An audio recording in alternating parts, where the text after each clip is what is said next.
Support for Soccer Today is brought to you by Manscaped, the best in men's below-the-waist grooming. Manscaped offers precision-engineered tools for your family jewels. Manscaped recently launched the Ultimate Man's Hygiene Bundle, the Performance Package. Join over 4 million men worldwide who trust Manscaped with this exclusive offer for you. 20% off and free worldwide shipping with the code SOCCERTODAY at manscaped.com. Ya lo hace, pierna derecha, directo al arco, ¡golazo! ¡Golazo! ¡Golazo! The world of football with a soccer perspective. This is Soccer Today with Duane Rollins and Kevin Laramie, live on the Sports Podcasting Network. Good day, good night. Welcome to Soccer Today for Thursday, June 23rd, 2022. I'm Kev Laramie, joined by Duane Rollins in a second as we invite you to click on that subscribe button on YouTube and also that notification bell to be made aware whenever we upload a brand new video. If you're watching us via Twitter, welcome to the show live or welcome back to our channels. I'm Kev Laramie with Duane Rollins as we break down yesterday's Canadian Championship US Open Cup full breakdown from scores to lineup to statistical breakdown. I can't say statistics. Duane, how are you today? I'm feeling fortunate to be here on this beautiful day. Very fortunate to be talking to you, Kevin, about the game that happened last night. It's a real fortunate day. I don't know what you're talking about. What are you referring to for fuck's sakes? I don't know, like Toronto beat Montreal 4-0 last night. Yeah, rotated squad, whatever. It's still a win's a win. They're off to compete for their 9th Canadian Championship against the Whitecaps, who had an unlikely, just kind of standard win last night. So good day of cup action. Exactly, and we'll break it down from the lineups to the stats to also what we thought about these games from last night. Same for the US Open Cup, but Duane alluded to it. We will start with the Canadian Championship. Yesterday was the start and the end of the semifinals. We know who's going to face in the final, but first let's look at the score of this round. Here we go, Duane. Toronto FC 4. That way, the fortunate that's, well, I get it now. CF Montreal 0. Vancouver 2, York United 1. A great evening in the Canadian Championship, getting ready for a final that will take place sometime before the end of the year. We don't know when yet. We have no idea when. But let's look at the bracket to know where we're going. We have to know where we have been. The final bracket for the Canadian Championship in 2022. The Vancouver Whitecaps, after beating Valor, then Cavalry, then York United, 3 Canadian Premier League team down, 1 MLS team to go for the Whitecaps, as they will face Toronto FC, as they will host Toronto FC at BC Place before the end of the year at some point for the Canadian Championship for the Voyageurs Cup for a spot in the CONCACAF Champions League. Now, for Toronto FC, after coming into this tournament and eliminating the Wanderers in Halifax, then disposing of Montreal at BMO Field, they will travel to Vancouver to try to eliminate the Whitecaps to lift the Voyageurs Cup once again for TFC. Is it TFC's real target this year at this point? Well, it's the most realistic target. It always has been. And, you mentioned that date. We don't know what it is. I'm going to guess it's going to be after July 7th because that's the day that Insigne can play for TFC again. And you have a big BC place and enough Italians out there that might want to watch it, that there's a good ticket grab there for all involved. And I suspect that they'll want to leverage that. And that is a significant factor, of course, depending on how it plays. But that will be a significant factor on the pitch as well that Vancouver will need to deal with. And, you can argue whether that's fair or not. You can parachute a player in, but that's world football.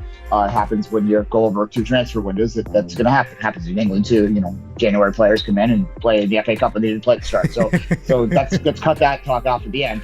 I assume he'll be involved in this game. But look, it was they talked last night about the importance of that game in Hamilton that we didn't really get a chance to talk a lot about because of the breaking news that happened that week. But winning the game against Hamilton against Forge to win the 2020 Voyageurs Cup, although it didn't actually have a sporting meaning behind it, it was just a pride game. and you want to stand in confetti all whenever you can, but they talked about the importance of the group to just sort of get a win under their belt and feel better about themselves. And this is a continuation of that. Now, we'll talk about Montreal's side in a minute, but I do think that there were some good signs from TFC last night. Obviously, you scored 4 goals, there are. But the key to that is, I've mentioned this area all week, so I won't dwell on his return. He got back into the lineup. That's good to see because he is vital for them moving forward. What's also vital is to find Iowa Canola's boots. That second goal was a beautiful take. If he can do that in MLS play against MLS starters, then game on. But a lot of questions there, Stu. But there were some good signs, and anytime you beat your rival at home, first home game, first place with full attendance game against Montreal at home in 3 years. So it felt kind of special that way, and some good result for TFC, obviously. Full attendance means no restrictions, but it wasn't full either. But yes, yeah, it was very, very far from full, but there was for no restrictions. You're right. Yeah, sure. That side they shoot toward is always there's less people on that side. It was bigger than that, and also people move around in that stadium. There was probably 20,000 there, which is a decent crowd. It just gets spread out to 30,000 seat stadium. Sure, and it'll be interesting when that stadium is 47,000, and how it will look then. But let's talk about that fortunate win for TFC, I guess, if you want to use your analogy. 4-0 for TFC against Montreal. Not even close.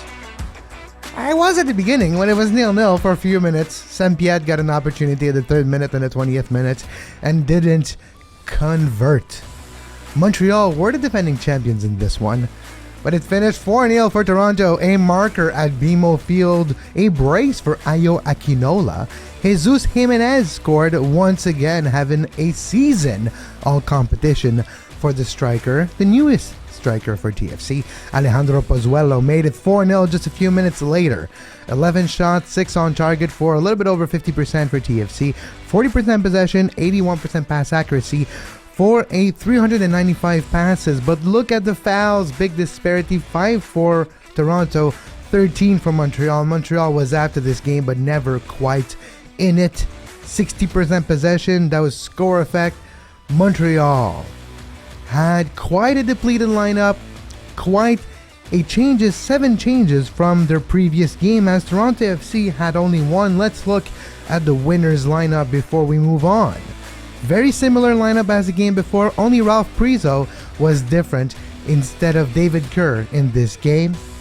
Big win for TFC, big performance, a clean sheet for Quentin Westberg, who slowly but surely has taken his spot back as number 1. Years in the making. Duane will be happy. Bye-bye Bono. Bloody Sunday no more in Toronto. But let's now look. What did you think about this lineup? Yeah, I think Q is the number 1 for a lot of reasons. Not most of which is I think you might see Bono shift around a little bit. He does have some value as an American. They like athletic keepers in the U.S. as we well know. He might even be able to get some interest overseas for sure too. But I suspect they'd like to get rid of one of those salaries to put into another area of the pitch that they need more of. So yeah, that's a good thing there. And look, the first clean sheet in 21 games. That's not good. That it was 21 games. Obviously, Montreal's lineup was not great, as you say, but they got it done, and that's confidence matters. So I'm happy with that. You can't be unhappy with a 4-0 win against Montreal if you're TFC ever. This competition means a lot to them. I think it is. They're 1 game away from a trophy. They're going to have to win on the road. Yeah. But they're 1 game away from a trophy. So and it's the Whitecaps, but they actually might be a good game. 2 teams that are more similar than we actually maybe anticipate. Vancouver is a lot better than we thought at the beginning of the season.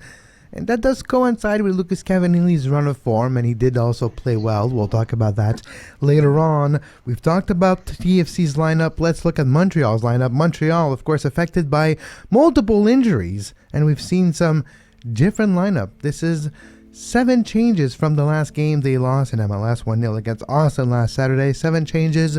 Robert Torkelsen, one of the changes, same as James Pentemis, Zoran Basson, and Johnston back into the fold in this one. Piet and Mathieu Chouinard were in the midfield, and the attacking trident of Ismael Kone, Romel Kyoto as your striker, and Josea Quizera as your right attacking midfielder in a 3-4-3/3-4-1-2, depending on the situation.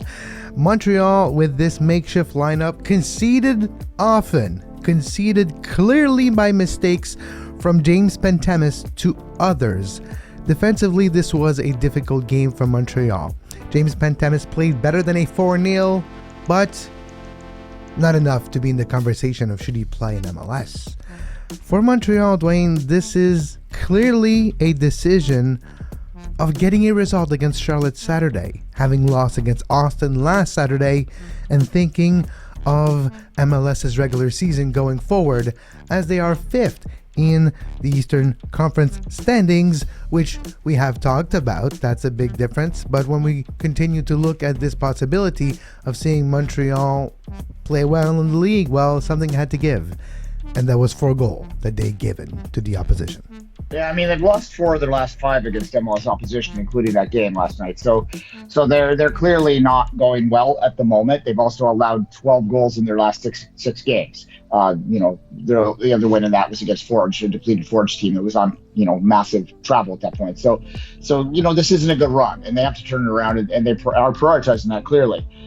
If I'm a Montreal fan, outside of the hardcore that is going to be very upset that they kicked away, in their mind, punched it away on the cup, which matters a lot to the hardcore. Realistically, as we've talked many times in this show before, as much as we love it and as much as people who listen to us love it, the general audience out there isn't necessarily going to feel the same way about this. They're going to be more inclined to watch the MLS games. So as long as they can turn this around and succeed on it, then great. I would be a little concerned, having been at that stadium. I didn't see a lot of fight from Montreal. I was actually surprised that they had more fouls than Toronto, because they seemed to check out mentally after the second goal. You mentioned score effect in there. TFC just sat back and let them pass the ball around. There wasn't a lot of, forward momentum happening by Montreal. They didn't really create much. So that lack of drive, that lack of step up by the younger players, the players getting a chance, would concern me a little bit. If you want to make it to that next level and compete at the top of the league, you need those players to step up and push and to create that depth, which allows you to truly become a great team. So this tells me that Montreal's still work in progress, that they might have a good starting 11, but it drops off pretty quick after that, as we saw last night. Yeah, and of course, when you had the injury of Kamal Miller, Joel Waterman wasn't available for this game. While he wasn't played, your starters are not available. Mason Toy is close, but not quite there yet. Mihailovic has gone for a while. 4 weeks is what we're hearing. So those come into play, and it won't be easy for Montreal going forward, because we're looking at a situation where you will be missing maybe your best player for a month. And how do you recover from it? And I think because of that injury to Mihailovic and to others, they've decided to clearly favor the league and not necessarily punt on last night's championship game, but to have a heavy rotation, 7 different changes from the last game against Austin, I reiterate. And now we're going to move to a different type of lineup to have against Charlotte on Saturday. So when I look at Montreal, they get a win against Charlotte. It's great. It's a intra-conference 6-point game. Very early still in the season, but that's what it is.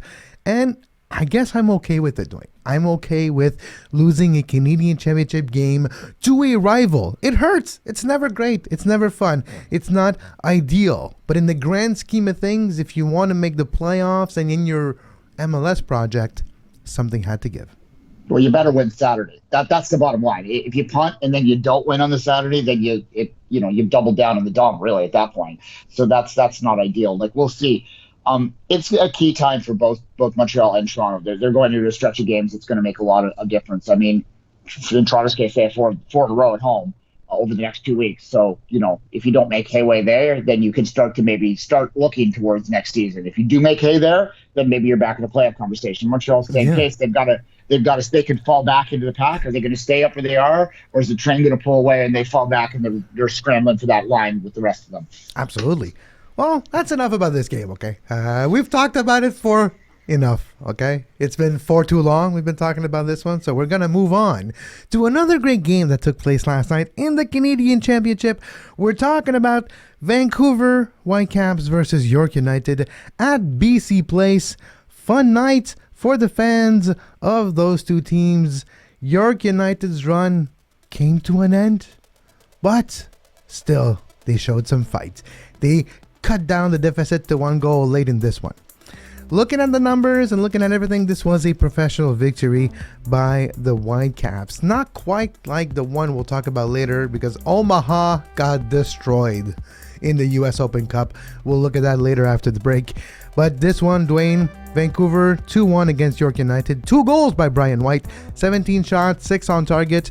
The possession brunt of it to Vancouver. Your thoughts on this one? Yeah, it was workmanlike. It was a professional performance, to use all those cliches, by Vancouver. But in the past in this competition, they haven't had that a lot. So you got to give them credit. Brian White, if he starts to score, he can add that to Cavallini's reemergence. Then yeah, maybe Vancouver can make some noise around the playoff spot. You know, I don't want to beat them down when they've just won something by repeating the same stuff I just did, but I guess I am anyway. That's their cap, that's their ceiling. But for the Whitecaps, you have to perform at your best to be performing. And they will look at this in the same way Toronto does, as an opportunity now. You know, they had the easy draw. They took advantage of it. Now they have to beat an MLS opposition to win this cup, but they're only 1 win away, just like Toronto is. And one of these two teams, which neither one is particularly good, is going to be in the CCL next year, and that can be something you can build on. You get a little extra TAM for that. You might attract some more players with it. There's lots of stuff. There's lots of reason for that game to matter, and you know, they're going to want to win that, because Vancouver fans, they know their history in this competition. They make fun of themselves for it. So they have an opportunity. And you know, the last time Toronto and Vancouver played at the BC Place, my friend of ours, Daniel Squizzato, he was down there in the bowels of the stadium, standing beside the Whitecaps guy who had all the ribbons on the trophy ready to go and present it, the Whitecaps Voyageurs representative. And then that goal happened in stoppage time, and they whipped those legs off and handed it over to Daniel. He tells that story great, better than me. But at any rate, that's the goal. Will Johnson broke his leg while he scored. That's true. A 3-4-1-2 formation for the Whitecaps to start this one. Cody Cropper in net. Jake Nerwinski, Florent Youngwirth, and Eric Godoy was the backline. Christian Dahome, Kobus, Russell Tybert, and Ryan Raposo were your 4-person midfield. Lucas Cavallini was with Brian White up top, with just a little bit behind them Ryan Gauld in the kind of like setup position for Vancouver. A good performance, and Vancouver can rest assured that they have this going on, a final going forward, and then they can now focus on MLS too, because they're doing pretty good. They're just differential away from a playoff spot. Not too bad, not too shabby for the Whitecaps. Are the Whitecaps restarted? Is this the true Whitecaps, or are the true Whitecaps the ones that struggled at the beginning of the season? Well, let's not forget that were spanked by Seattle 4-0 like this past 30 days. So like, that's not over pump the brakes here, or let's not pump the gas too much here. Let's keep this a steady pace. But they also beat Dallas twice in the same month. When they had 3 shots on goal. Hey, but it doesn't matter. You know, there's no asterisk next to 3 points on the standings. Points in the border, points in the pocket. It's just whether they're replicable. But yeah, look, show me, don't tell me with the Whitecaps. It's the bottom line. They're going to have to show me over a long period of time. As I said, I think that there's some good signs with the goal scoring. If you score goals, you will win games. You will get results, especially if you can score poacher goals. If you're the Whitecaps, who, you know, not necessarily last night, but against better opposition, are going to sit back. They are going to absorb. They are going to look to kick one on the counter. And if they can do that, if Cavallini can keep scoring with that big body up there, then sure, they have a chance to be around a playoff spot. And more importantly, and more to the point right now, they definitely have a chance to beat Toronto at home. Like, they will be the slight favorite in that game. And that's not a position they're in very often in the cup. Definitely. And we'll, of course, break that down when we have the dates, and we'll break it down in more details, that matchup. Vancouver will host Toronto in the final of the Canadian Championship. I think it's important to look at York United's big journey in the Canadian Championship. The last standing Canadian Premier League team. Here is their lineup last night. A 4-4-2 for Martin Nash's team, with Cabrera and Johnston up top. Johnston scored the goal for York United. Di Rosario, yes, the son of Duane, Di Rosario, is in the midfield. Soon enough, he'll be a first name and not a last name. Trust us on this one. Toussaint was also there, number 28, and Hernandez in the midfield, with Max Ferrari, who's been on this show before, who was on the right side of the midfield. In net, And the back line, his last game for York United, Diadine Abzi, who is now leaving for France for Po FC in his last match for York United. Wilson Zator Ensa with the back line with Nick Giantopoulos in net. Goodbye, Abzi. He was a good player, and we do wish him all the best in Europe. Yeah, Osas de Rosario is the full name, so I'm going to call him Odiro. That should be the nickname, Odiro. But he's good. I think he's going to be in MLS. He's got American passport as well, so he has a lot of opportunity, I think, to break into this league with a good season in the KPL, which he is having. He's a dynamic player like his dad was, and I always like to watch him play worthwhile.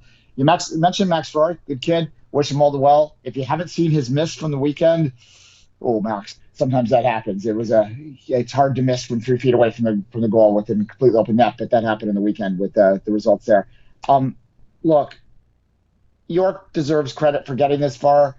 They played really strongly against Pacific, the team that a lot of people expected would be playing Vancouver again, and we're hopeful out there that they would have that opportunity to have another BC derby. York ruined the party, but 2 trips to the West Coast with the KPL lineup, that's a lot to ask, and they weren't really in it last night, to be fair. It was a pretty one-sided game for the Whitecaps. Exactly, but we'll wish the best to York United in their Canadian Premier League season. Here, that's where they are in the standings right now, as we see they're 6th in the Canadian Premier League, and we wish them all the best going forward, as we will now transition and look and talk about our sponsor, Manscaped. Manscaped, the worldwide leader in men's grooming product. It's been a quite refreshing addition to my personal grooming session every day on my routine. First of all, when you get the Performance Package 4.0, you get the Shed Travel Bag, a leather bag that is containing all the goodies for your routine. Here we go. One of my favorite part of the Performance Package 4.0, Manscaped Anti-Chafing Boxers. Amazing to play soccer with, I have to tell you. The waterproof Lawnmower 4.0, you can use it in the shower. Ceramic guard right here to help you make sure that you do it all safely. No nicks and cuts. It has been the best experience in my grooming routine. This Lawnmower 4.0, you can also get it at manscaped.com. 20% off, free shipping with the code SOCCERTODAY, by the way.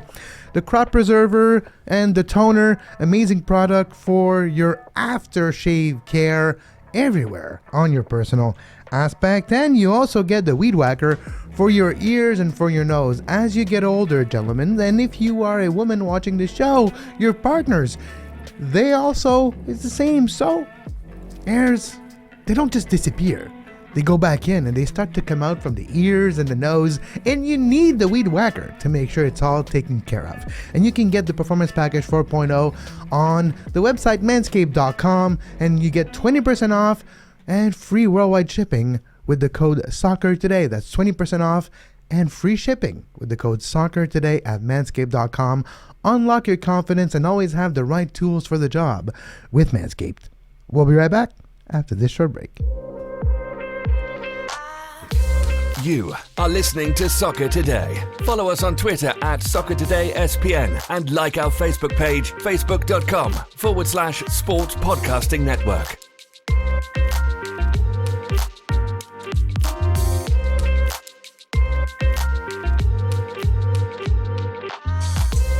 And Kevin Laramie here solo to finish the show as we look at the US Open Cup. Last night, 2 great games in the quarterfinals, 1 left to play, 3 are wrapped up. Let's look at the overall scores in the US Open Cup. But just before, I want to say thank you to amazing human beings that are supporting this show financially. This is the shout out tier of our Patreon that you can find at patreon.com/2solitudes. Thank you, Pierre. I hope your week was great. Ian White, Gonzalo Solis, long-time listeners, maybe first-time callers, who knows? But great human beings that have been supporting this show for a long time, and you can also support this show and get access to the 2 Solitudes podcast on our Patreon page at patreon.com/2solitudes. It is a great addition to our podcast portfolio, and with your help, we can do more and do more in a better way. It is unprecedented, the amount of content and things we can produce here, and it is because of your support, and we're looking forward to doing even more down the road. Let's talk about the US Open Cup. Let's talk about this great tournament, this century-old tournament that continued yesterday with this great quarterfinals matchup. We've talked about Sacramento upsetting the Galaxy earlier this week. Kansas City was wary of an upset, but it didn't happen.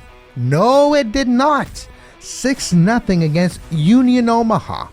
A great story. A team from the USL League One, 3rd Division in the United States, made it all the way to the quarterfinals, but no more. You came this far, but you shall not pass. 6-0. We'll break it down also in the Hudson River Derby in the US Open Cup. New York 3, New York City 0. Red cards on either side. A chippy game, a chippy derby game that saw the Red Bull get a big W. The last quarterfinal will take place on June 29th between Orlando and Nashville. It will be in Orlando, and that will be quite an interesting matchup at Exploria Stadium in Orlando. Let's look at the statistics in this, I guess you can call it a spanking. 6-0 for Kansas City against Omaha. Well, it's a great story though. And you're asking me, Kevin, who, and that's because it's now their logo, but who's the Union? Who's the Union of Omaha?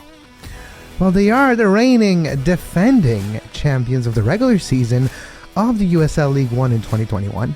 Also, the winners of the postseason in the 2021 USL playoffs. So they are the League One winners, regular season winners, and League One is the USSF 3rd Division. It goes Major League Soccer, USL Championship, USL League One, and USL League 2. The club has been founded in 2019, and this is their biggest moment, time for glory. But last night, it was not just glory, it was also a little bit of pain.